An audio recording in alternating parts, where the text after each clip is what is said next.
Fala meus amigos, estamos começando aqui mais um vídeo do canal e no vídeo de hoje a gente vai falar sobre uma crônica que está nesse livro aqui do Arnaldo Jabor, A Invasão das Salsichas Gigantes. É um livro de crônicas dele publicadas entre 1997 e o ano de 2001, tá? Quer dizer, na virada do milênio ali.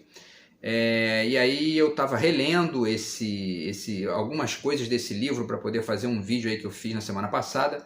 E aí dei de cara com uma crônica aqui muito interessante, na qual ele fala sobre algumas diferenças ali entre esquerda e direita naquele momento, né, da virada do milênio, e também sobre o que ele chama de uma nova esquerda, tá, aqui. E aí eu acho que é interessante, isso aqui pode ajudar a gente a pensar esse assunto aí de maneira mais ampla, tá? Pode ajudar a gente a entender um pouquinho daquelas diferenças de cenário, né, daquele momento para hoje. Também um pouco sobre uma certa ambiguidade que alguns comentadores da direita têm, alguns comentaristas, né, da direita têm sobre a esquerda, né, e a própria visão da direita, né, enfim, porque tem bastante coisa aqui nessa crônica do Jabor que, enfim, que exercita essa visão, tá? Então vamos falar um pouquinho sobre esse texto e também algumas dicas literárias aqui para vocês, tá? Antes, rapidamente, deixo com vocês de novo aqui a dica do meu livro novo de poemas, tá? Do Outro Lado de Cá, que é o meu terceiro livro de poemas, quinto pela Multifoco, e o meu nono livro, tá? Então o meu zap tá aqui na descrição do vídeo, você pode mandar uma mensagem lá, que a gente negocia aqui, tá? E, enfim, e aí você adquire o livro, tá bom? Então, pessoal, vamos lá. Aqui mais uma vez está o livro do Jabor, certo? A Invasão das Salsichas Gigantes. E o nome da crônica, o título, né, da crônica é Nova Esquerda Ameaça o Totalitarismo Liberal.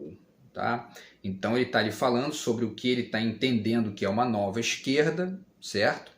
Que está surgindo ali. E esse nova, a gente já, né, eu já digo para vocês que esse nova tem a ver com uma diferença que ele percebe ali daquela esquerda daquele momento para uma esquerda mais, digamos assim, mais dogmática, né? Mais tradicionalista, mais antiga, né? Que é aquela mais afeita a uma proximidade com o comunismo, em estrito senso, tá?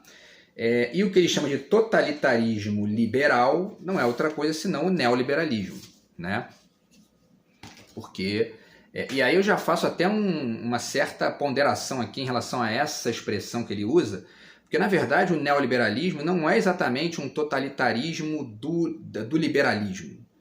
Ele é um totalitarismo do liberalismo inicial, né? Mas o próprio liberalismo inicial foi se deslocando para outras formas, né? Naquele momento lá mesmo, né? Eu já fiz vídeos aqui sobre isso, explicando e tal.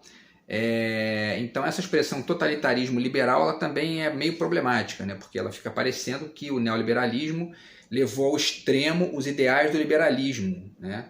Mas ele leva ao extremo um ideal básico do liberalismo inicial, né?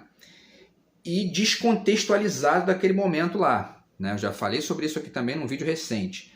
Naquela época, o Estado-nação estava surgindo, né? Junto com a Revolução Industrial ali e tal, e aquela galera que estava, né, querendo o livre mercado, estava querendo ampliar os mercados, olhava para o Estado como, né, com uma desconfiança muito grande, porque, enfim, né, as sociedades europeias ali tinham acabado de sair né, de um regime medieval, monárquico, né, com uma elite de nobreza parasita, completamente parasita, o clero também, né, enfim, né, essa galera roubava o dinheiro das pessoas e ficava vivendo de maneira, né, nababesca ali, enquanto todo mundo ficava ferrado, né, trabalhando para sustentar, né, enfim, rei, príncipe e tudo mais, né? Então, e aí o Estado surge ali, faz todo sentido essa galera do livre mercado, os burgueses e tal, olharem para isso com uma desconfiança grande, porque, né, estavam ali meio que, né, considerando que aquilo poderia ser uma repetição daquela lógica, né, de nobreza e parasita, né? Hoje a realidade é completamente outra, né? A gente já falou também sobre isso aqui, vamos ver né, na análise aqui da crônica do Jabor o quanto essas diferenças são evidentes, tá? Então, pessoal, vamos lá, né? Repetindo, o texto foi publicado no dia 3 de outubro do ano 2000, tá? E aí ele começa falando sobre um evento que aconteceu com ele em 1968, na Avenida Rio Branco, aqui no Rio de Janeiro, no contexto da ditadura militar, né? Em 68, né, vocês sabem, a gente estava vivendo a ditadura, que tinha começado em 64, e em 68 rolou o AI-5, né, que é aquela coisa realmente, né, o momento mais bizarro da ditadura. Tá? E aí ele conta um caso que ele diz, né, o cavalo vinha galopando em minha direção, eu comecei a correr ali na Avenida Rio Branco em 68, eu era um jovem comuna, mas ele era de esquerda quando ele era jovem, né?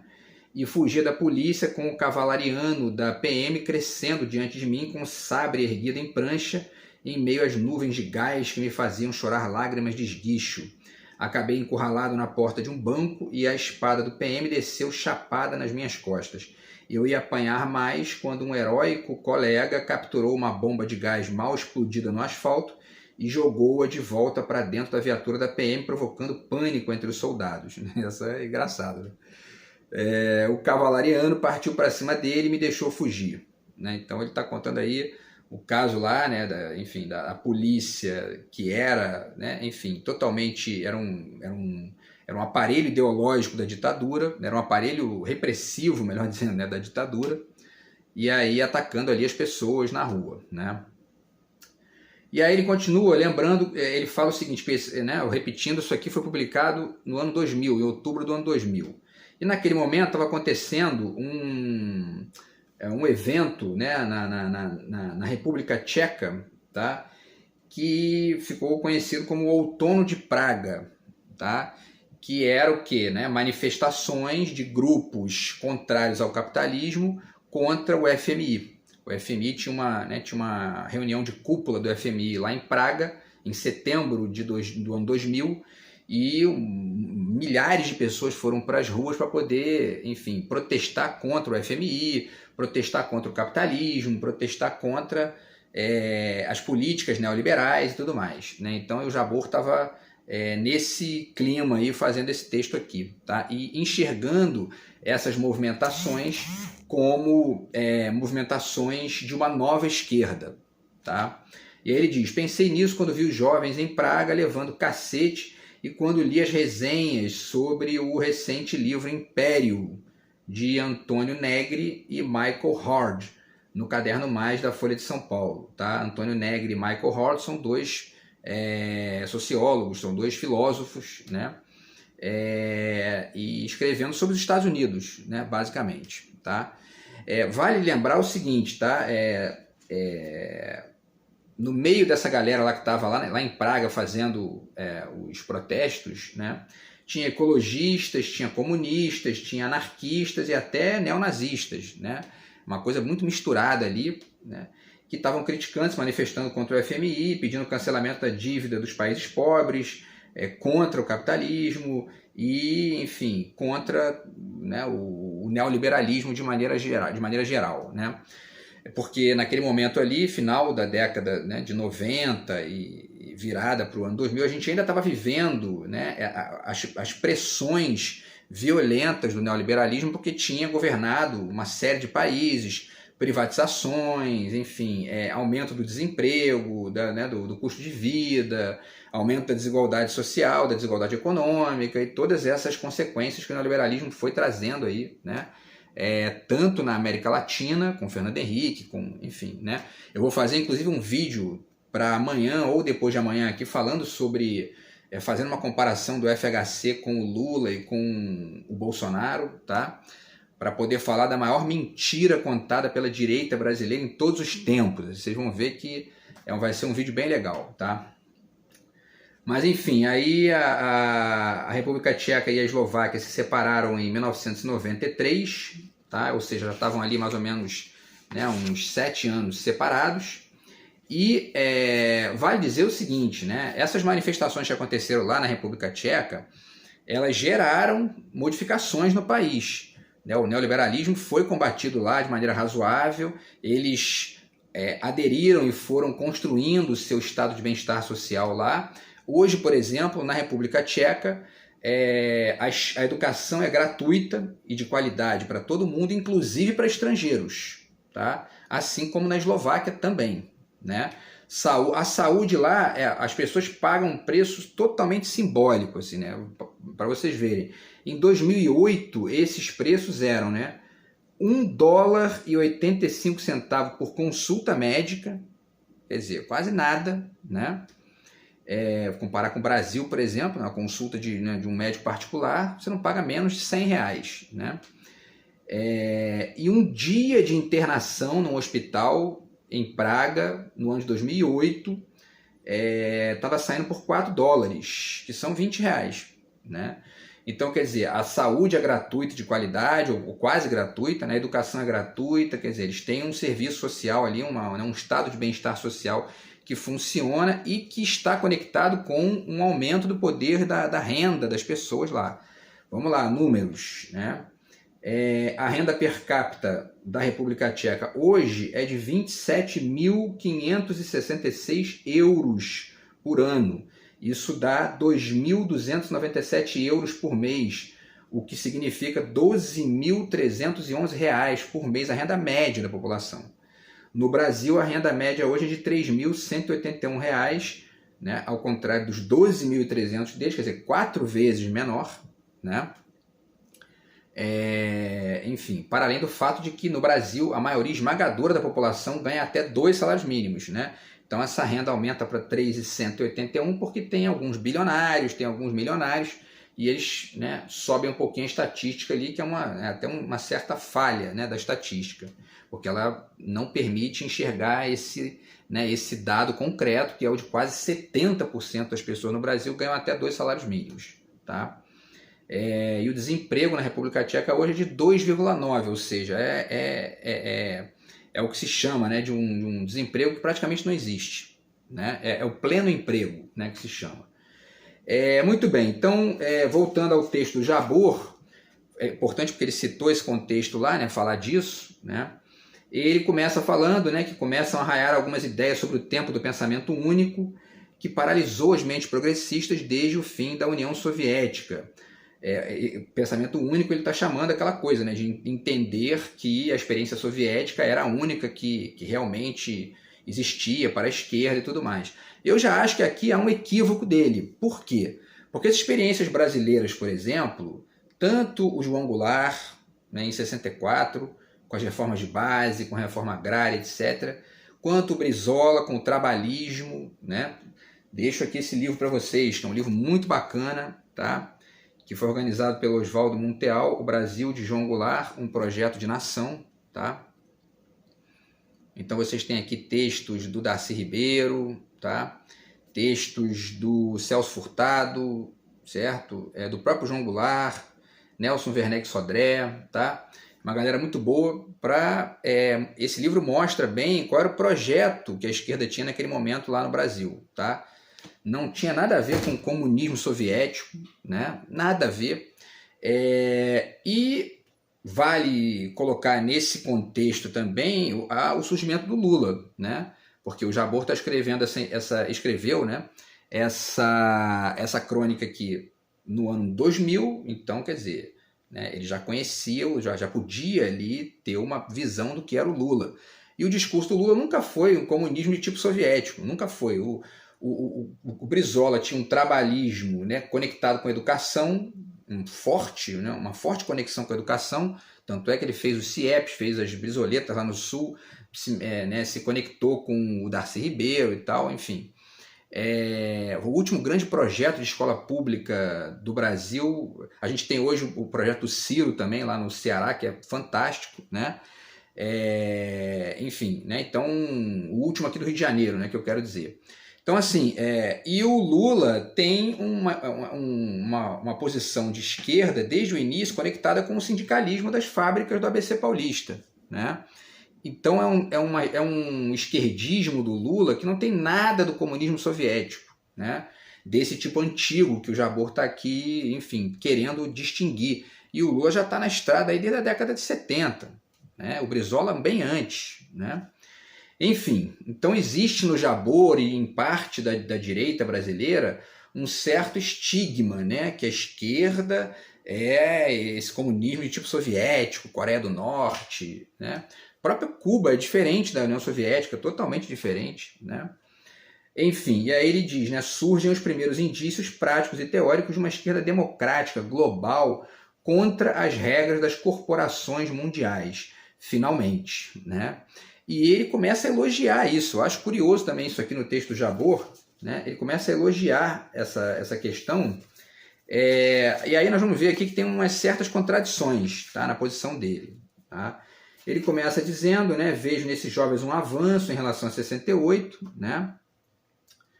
Porque esses jovens estão trabalhando supranacionalmente. Isso aqui no primeiro da 226. Isso eu já acho uma ingenuidade, né?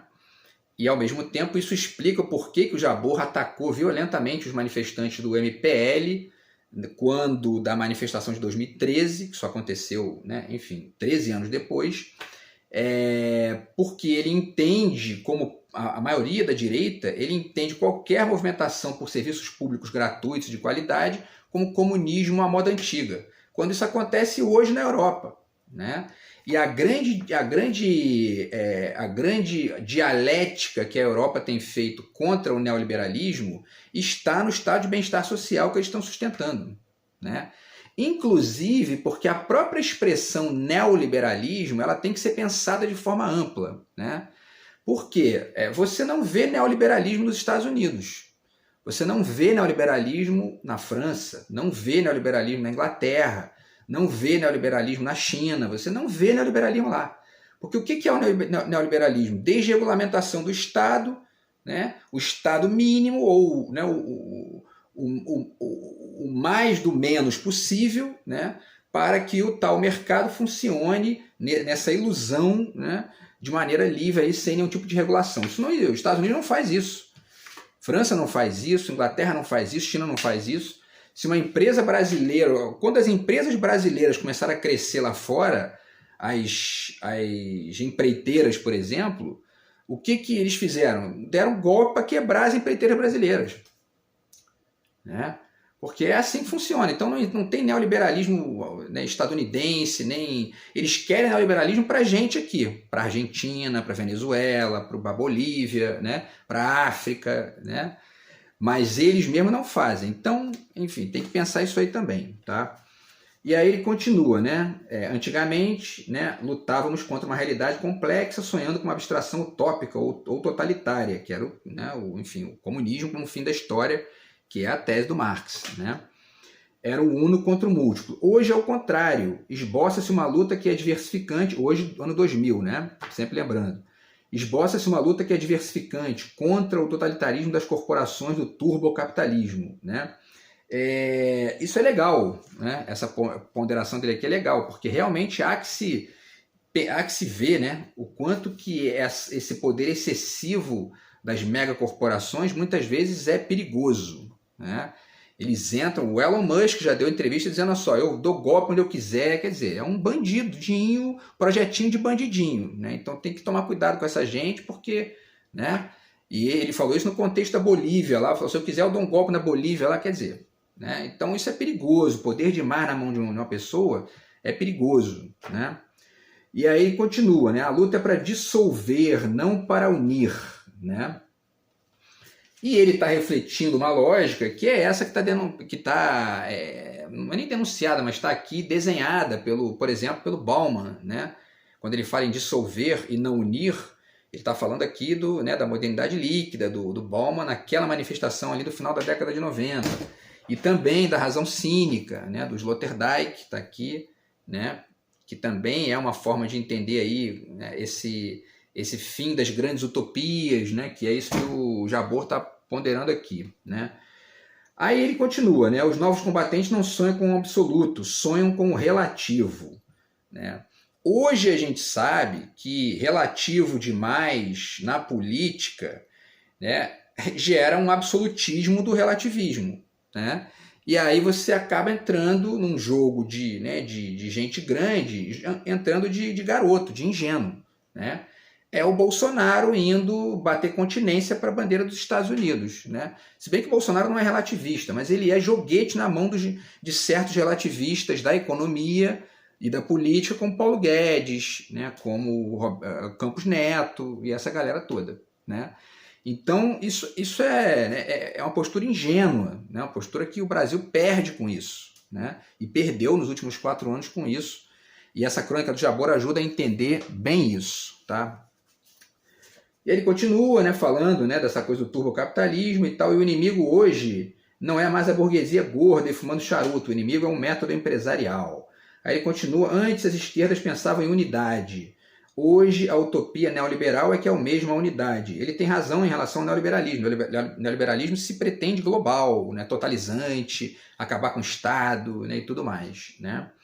Mas as esquerdas anteriores nem sempre pensavam nessa unidade, né, comunista, marxista, estrito senso, né? Já falei disso aqui agora há pouco.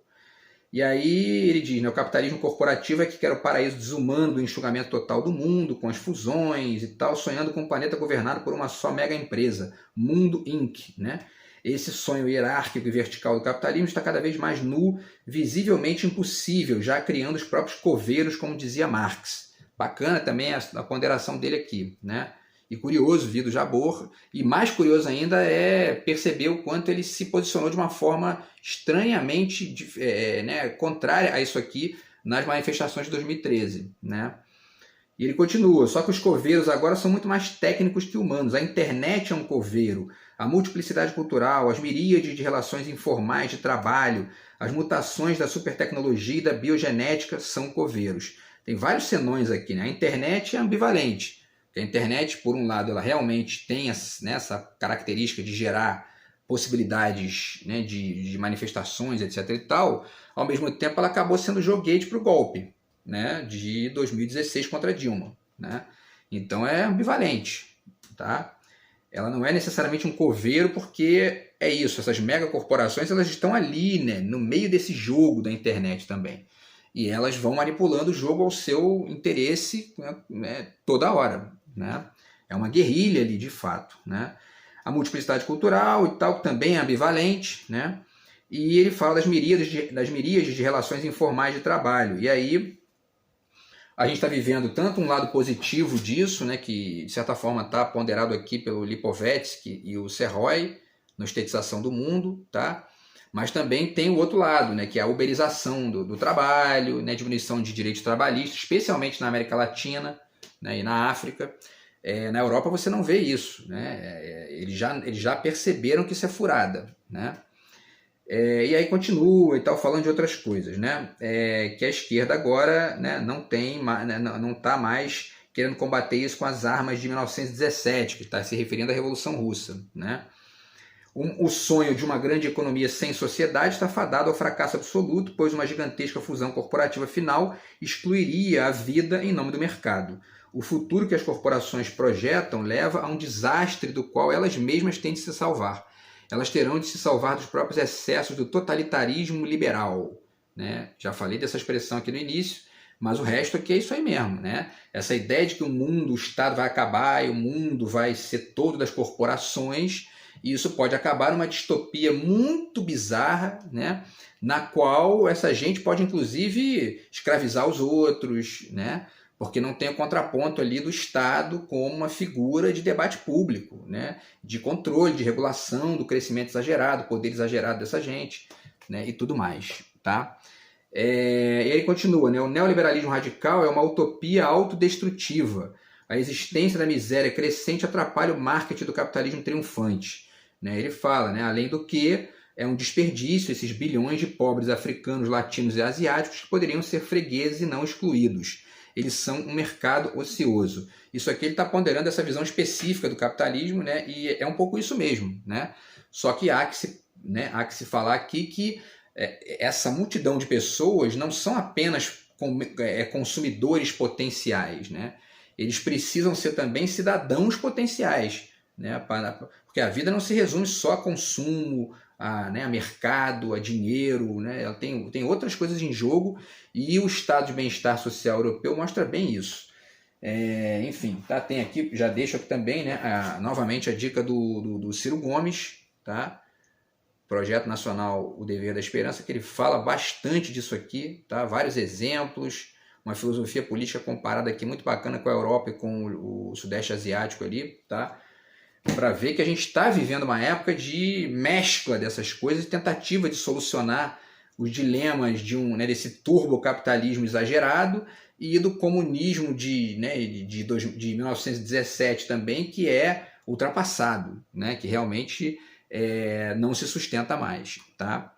E aí, pessoal, para finalizar, né, ele continua falando aqui, tá? Vamos para a gente finalizar o vídeo aqui.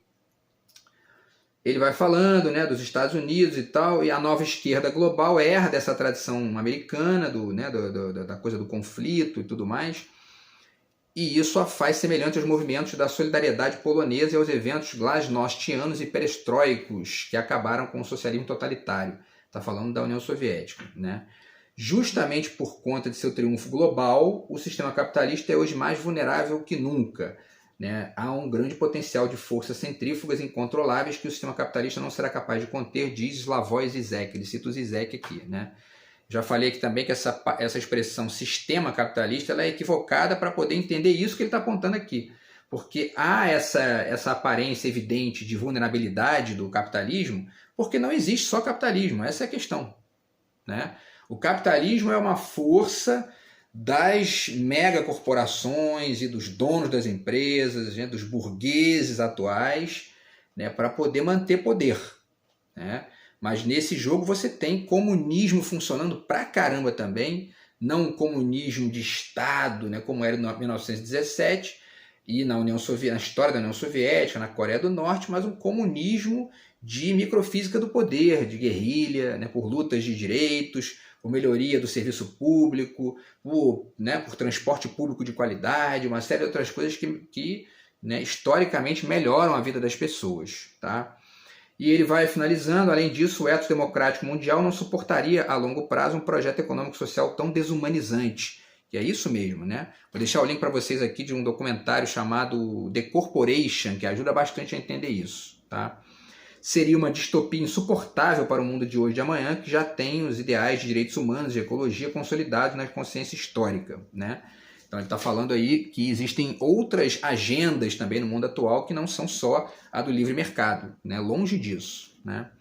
Por isso, aí ele finaliza, né? Por isso pensei no soldado me dando uma espadada nas costas, as patas do cavalo na fumaça, os gritos, o asfalto fugindo-me de sob os pés, quando vi os jovens em Seattle, né, Washington e Praga, né, as manifestações contra o FMI. Tá? E eu vou tentar fazer um vídeo também em breve aí sobre o FMI, o que é o FMI, né, o fracasso das políticas neoliberais. Um dia desse eu vou tentar fazer aqui, tá, um vídeo sobre isso. E a última frase dele é essa aqui, ó, surge uma esquerda democrática contra a globalização totalitária. A democracia está ameaçando o turbocapitalismo, né? E aí vale dizer, né, que o MPL, Movimento do Passe Livre, que ele criticou, né, parece uma esquerda antiga e ultrapassada para ele, porque um traço fundamental da direita brasileira é o idealismo do relativo totalizante, né, que está nitidamente aqui, né, enfim, é um dos elementos nucleares dessa crônica. Então, ele acha que a maneira de responder à globalização totalizante é um relativismo totalizante, né? E isso é ingênuo. Essa é a grande ingenuidade da crônica, ainda que tenha várias coisas legais aqui apontadas por ele, tá? Então, esse é um traço que eu acho bacana de perceber, né? A direita brasileira na política, ela tende a sempre jogar para o relativo, né? O relativismo, né? O livre mercado, essas ideias, e isso é contra o absolutismo da esquerda antiga, que já não existe mais no Brasil, né? E isso acaba cegando, né, para a necessidade de pensar essa dialética entre o Estado e o mercado, que é uma das coisas mais visíveis na Europa e no próprio Sudeste Asiático.